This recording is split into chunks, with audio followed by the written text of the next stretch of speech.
So how do you change a global mindset to get people on board with a similar ideology when you have so many different places in the world, just countries in general, that are built on the fact that they have... The reason why borders exist is because we have different ideologies, right? Yep. So in order to get there, wouldn't you almost have to have like a global unity, which, you know... Or at least the majority. Don't know how we get there either, Yeah, right? exactly. Yeah, no, I see the merit in what you're saying for sure.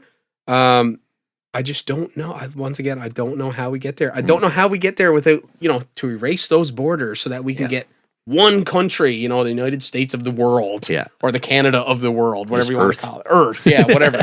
In order to get to Earth, all-encompassing, United Earth, like in Star Trek, you got to erase a lot of lines. Yeah. Erasing a lot of lines means erasing a lot of people, unfortunately. Not necessarily. It's erasing that mentality in them that they're scared. And most people are scared because they don't know where their next dollar's coming from. True. But how do you modify like a country like China, for example? Supposedly a communistic society. Not really. It's kind of a quasi dictatorship mixed with the more admirable parts of capitalism.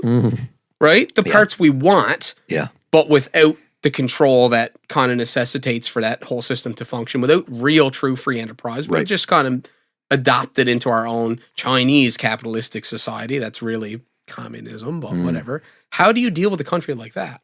That the last thing in the world they would ever want to do would be to relinquish any ideology that they currently hold. And in fact, they go more than out of their way to try to suppress the spread of new ideas. Right.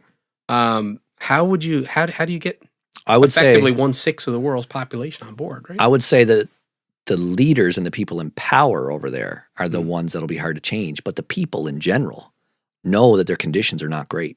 And if you can offer them something better, if somehow it was made possible for this type of community we're professing here to buy an island or something like that and start this whole society, and we'd be like, our borders are open, come here, we grow enough food for everyone, and so on and so forth. Obviously we'll have to expand outward, but the point is to start doing it so people can see that it's possible. And what's different nowadays than what was different 100 years ago when people started trying these systems of, like with Marxism and stuff like that, the reason why it didn't work is because we never had a global community the way we do now. We can talk to everyone now. You might be scared and not know what's going to happen. You may not like the way you're living, but then you can go on the internet, and if you see an advertisement on the internet being like, come to our new society where you get everything you need and everyone's taken care of and we all take care of each other, more and more people are going to be attracted to that idea. It's not that the billion people or whatever in China are all about the communist system they're in. It's the people who are controlling China that's about that. But if you look, like I'm pretty sure there's Apple factories 100%. in China where people... They put nets outside of their buildings to catch people who are from jumping out because they're in such horrendous working conditions. So it wouldn't take much to change the minds of the people when you truly show them that they don't need to live like this. The reason why we have those borders and boundaries is because we are scared.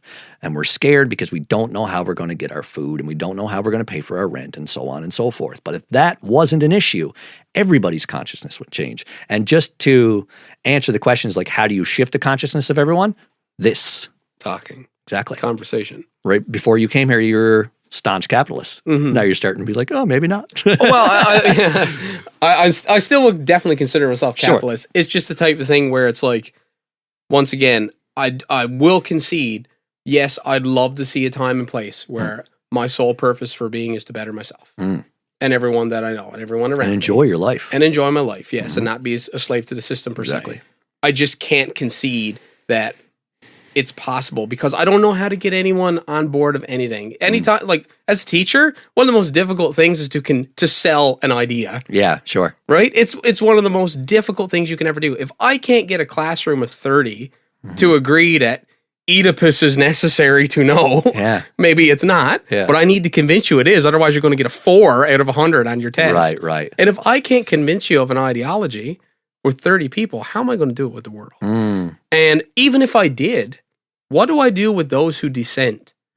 So let's say that we do get everyone on board and that you change everyone's mind, and you satisfy the 3 categories we talked about. We attain that level you want. What do we do with those who aren't happy with that, those who desire more, or those who fundamentally disagree with what we're doing? Sure. How do you deal with those who dissent? Because that really is how you judge whether a society is free or not. Yeah. Right? Because when Lenin and the boys got the union going back in 1918 or 1922, whatever it was, they had lots of great speeches, lots of great ideas. It wasn't until people started to disagree that they started really gravitating towards, these brutal tactics in order to keep their idea in power. Sure. How do you keep utopia from descending into dystopia? Right? Once again, is it possible? Is it possible to collectively agree on anything? I would have to say no.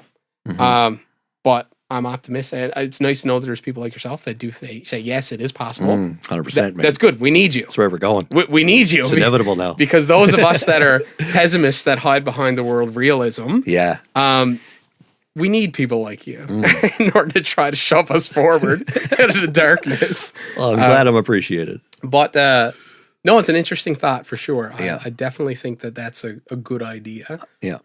So your question was basically, how do we assuage the people who still want more, even when they're provided for? Or even just anyone who fundamentally thinks we could be doing something different. Do you adopt what they want to do?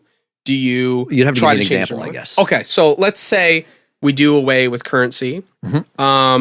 Whatever system of government we have, let's just say for sake of argument that it's just like it's a libertarian society where I'm the leader. I have as little as possible to do with your lives. Okay? But healthcare's free. You can have 1 flu shot a year. Okay?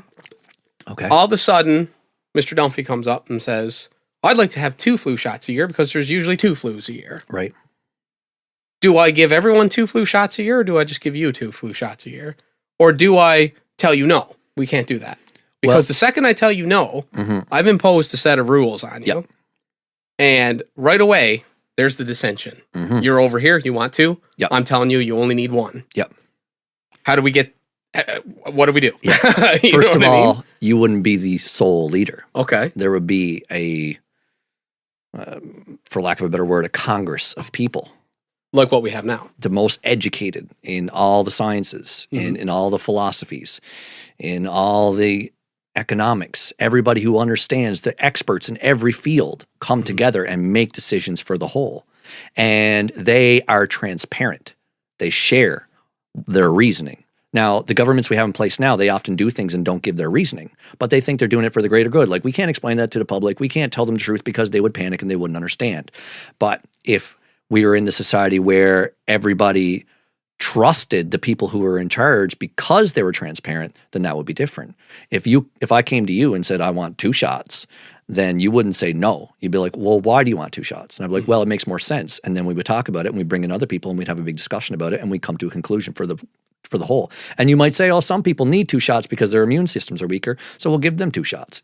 We'll discuss it. That's the whole point about everything, is the education, the understanding is where we go. There's no more ignorance. Everything is transparent. Everything is out there. You can still have your own private life and choose to not share what you don't want to share. But when it comes to policy making and legislation, if there is anything like that, it's all going to be transparent. Interesting. The only thing that you said there that kind of concerned me, just a little bit at all, is you mentioned about having the most educated people, like the scientists and stuff, basically making decisions. How do you prevent that from just developing into a total aristocracy, where it's now we have an upper tier, an upper echelon of people making decisions for everyone else who, if we're the educated ones, what does that make everyone else? Aside from the word ignorant, I don't know. Well, they're educated in those fields. Okay. And everybody's going to be educated in some fields. Right. And a lot of people are going to be educated in multiple fields and play multiple roles. We're not going to be only a scientist anymore. You're going to be a scientist and a gardener and a philosopher and all these things. Everybody's going to have multiple roles. You're going to do exactly what you want to do.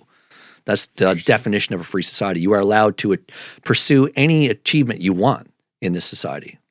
There's nothing you can't do. There's nothing you can't learn. If you want to join that upper echelon, then you're going to go to school and study for it. And you're going to meet with those people and learn from them. And then you can become one of the leaders. it's not like anybody's going to be prevented from being a leader. If you want to be a leader, you just got to work hard to become a leader.